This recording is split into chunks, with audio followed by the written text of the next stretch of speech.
राजधानी दिल्ली में press conference के दौरान बजट को लेकर कांग्रेस नेता रणदीप सिंह सुरजेवाला ने कहा कि देश के लोगों के साथ यह एक क्रूर मजाक है।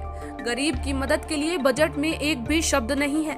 रोजगार सृजन, महंगाई पर नियंत्रण, गरीब तक पैसा पहुंचाने और किसी भी वर्ग को टैक्स रिलीफ देने के लिए इस बजट में एक भी शब्द नहीं है।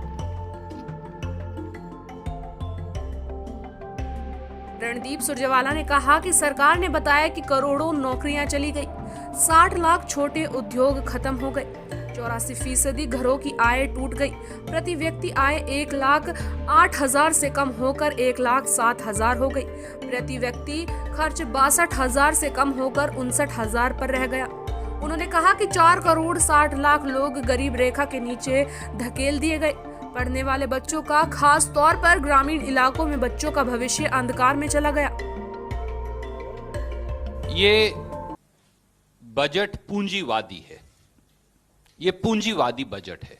उन्होंने ये भी बताया कि करोड़ों नौकरियां चली गई, 60 लाख छोटे उद्योग खत्म हो गए, 84% घरों की आय टूट गई, प्रति व्यक्ति आय 1,08,000 से कम होकर 1,07,000 हो गई, प्रति व्यक्ति खर्च 62,000 से कम होकर 59,000 रह गया, 4 करोड़ 60 लाख लोग गरीबी रेखा से नीचे धकेल दिए गए।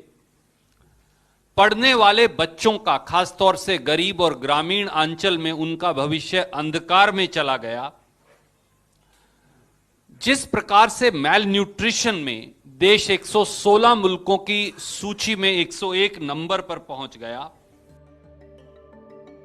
सुरजेवाला ने कहा कि गरीब की मदद के लिए एक शब्द भी बजट में नहीं है, गरीब तक पैसे पहुंचाने के लिए एक शब्द बजट में नहीं है। सुरजेवाला ने आगे कहा कि लोक कल्याण को जैसे रद्दी की टोकरी में फेंक दिया गया है।